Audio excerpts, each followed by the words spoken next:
बिस्मिल्लाहिर्रहमानिर्रहीम। आज हम सिर्फ़ वर्बली डिस्कस करते हैं।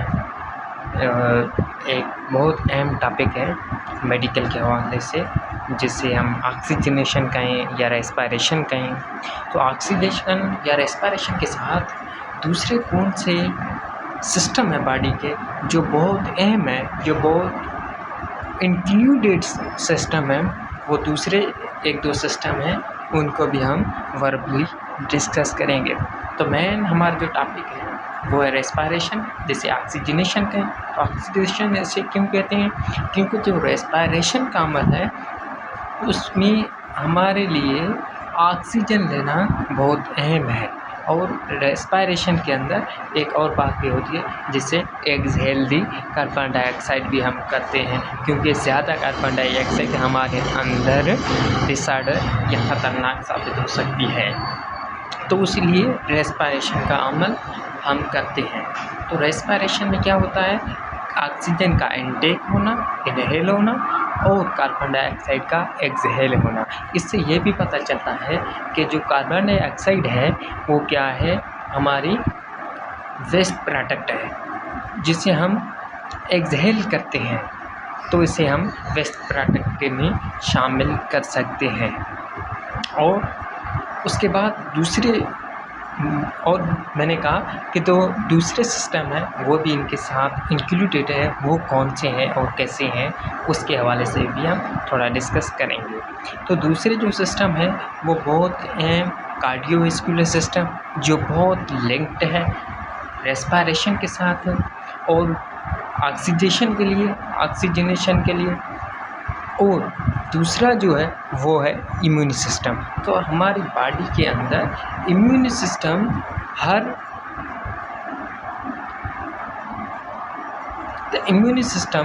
हर सिस्टम के साथ इंक्लूडेड है, तो रेस्पिरेशन के साथ भी इंक्लूडेड है। जो इम्यून सिस्टम है, तो इम्यून सिस्टम हर सिस्टम के साथ इंक्लूडेड है। तो हम आज पढ़ रहे थे रेस्पिरेशन। तो रेस्पिरेशन में क्या है, हम इनटेक करते हैं ऑक्सीजन। अच्छा, रेस्पिरेशन और ब्रीथिंग में थोड़ा फ़र्क जानिएगा कि ब्रीथिंग किसे कहते हैं और रेस्पिरेशन। तो रेस्पिरेशन का अमल है इनटेक ऑफ द ऑक्सीजन और exhale of the carbon dioxide at the bronchiole तक जो काम होता है। ब्रोंक्यूल से आगे जो ऑक्सीजन लेना और कार्बन डाइऑक्साइड बाहर करना, तो इसे क्या कहते हैं? ब्रीथिंग कहते हैं, जो ब्रोंक्यूल तक होता है। जो ब्रोंक्यूल के बाद सेकेंडरी ब्रोंक्यूल और अल्वियोलाई होते हैं। अल्वियोलाई के ऊपर कैपिलरीज का नेटवर्क होता है, जहाँ पे एक्चुअल गैसेस एक्सचेंज होती है। ब्लड और ऑक्सीजन की मिक्सिंग होती है, और कार्बन डाइऑक्साइड वहाँ पे जो एक्स्ट्रा होता है वो वेस्ट प्रोडक्ट की सूरत में, एक्सहेल की सूरत में हमारी बॉडी से बाहर होता है। तो कार्बन डाइऑक्साइड ब्रोंक्यूल के बाद जो हमारे नेज़ल, ये जो नोज़ हैं, इनसे बाहर तकरीबन निकलता है, तो इसे हम एक्सहेल कहते हैं। और जो कार्डियोवैस्कुलर सिस्टम और ऑक्सीजनेशन रेस्पिरेशन बहुत इंक्लूडेड है, क्योंकि जो डीऑक्सीजनेटेड ब्लड हमारी राइट एट्रियम से राइट वेंट्रिकल में जब जाता है, जब राइट वेंट्रिकल से पल्मोनरी आर्टरी के ज़रिए, जब पल्मोनरी आर्टरी फिर डिवाइड हो जाती हैं दो में, राइट पल्मोनरी आर्टरी और left pulmonary artery. Right pulmonary artery right lungs में जाता है, और जो लेफ़्ट पल्मोनरी आर्टरी है वो लेफ़्ट लंग्स में ब्लड लेके जाती है। तो वहाँ पे जो होता है लंग्स में अल्वियोलाई के ऊपर जो कैपिलरीज का नेटवर्क होता है, वहाँ पे गैसेस एक्सचेंज का अमल होता है। और एक्चुअल गैसेस एक्सचेंज होने के बाद वो जो ऑक्सीजनेटेड ब्लड होने के बाद वो पल्मोनरी वेन के अंदर फिर लेफ़्ट वेंट्रिकल में जाएगा।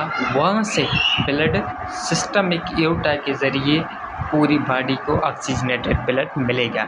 और ये यहाँ पे आर्टरी और वेन का भी डिफरेंस है, क्योंकि जो आर्टरी सब हैं वो सब ऑक्सीजनेटेड ब्लड लेती है, लेकिन पल्मोनरी आर्टरी एक एक्सेप्शनल आर्टरी है जो सिर्फ़ और सिर्फ डीऑक्सीजनेटेड ब्लड उठाती है। और जो वेन्स सब हैं वो सब डीऑक्सीजनेटेड ब्लड लेती है, लेकिन पल्मोनरी वेन एक ऐसी वेन है जो सिर्फ़ और सिर्फ ऑक्सीजनेटेड ब्लड लंग्स से लेफ़्ट वेंट्रिकल में पहुँच जाती है। और तीसरा जो सिस्टम हमने कहा कि नर्वस सिस्टम है वो भी रेस्पिरेशन के साथ ऑक्सीजनेशन में इंक्लूडेड है। तो वो लाजमी इंक्लूडेड है क्योंकि वहाँ से हमें हार्मोन्स केमिकल्स रिलीज़ होते हैं जो मैसेज देते हैं कि ब्लड की ऑक्सीजन बैलेंस करें, ऑक्सीजन की कितनी कमी है, क्या है। तो हमें जो भी आर्डर मिलता है वो ब्रेन से मिलता है। तो brain is also included in maximum every system of our body because they give us order to do something in the क्योंकि वो दूसरे सिस्टम को आर्डर देता है कि बॉडी को होम्योस्टेसिस मैकेनिज्म में रखने के लिए ये काम करने पड़ेंगे। तो ये था आज का छोटा सा टॉपिक जिन्हें हम रेस्पिरेशन के साथ कार्डियोवैस्कुलर सिस्टम और इम्यून सिस्टम को भी साथ साथ डिस्कस किया है। और जो कार्डियोवैस्कुलर सिस्टम का है वो भी थोड़ा ओवरव्यू ले लें क्योंकि जो कार्डियोवैस्कुलर सिस्टम होता है जो right atrium right ventricle, left atrium left ventricle होता है। तो राइट एट्रियम और राइट वेंट्रिकल के अंदर सुपीरियर वेना केवा और इंफीरियर वेना केवा होती हैं जो डीऑक्सीजनेटेड ब्लड पूरी बॉडी से कलेक्ट करके वहाँ पे होता है। राइट एट्रियम आता है, फिर राइट वेंट्रिकल से लंग्स में जाता है, लंग्स से लेफ्ट वेंट्रिकल में आता है। तो लेफ्ट वेंट्रिकल से फिर सिस्टम एक एओर्टा के ज़रिए बॉडी में ब्लड जाता है। तो ये सब था थोड़ा सा टॉपिक और इंशाअल्लाह नेक्स्ट वीडियो में आपके साथ बहुत अच्छे नेक्स्ट टॉपिक के साथ मिलेंगे। थैंक यू और चैनल को ज़रूर सब्सक्राइब कीजिए।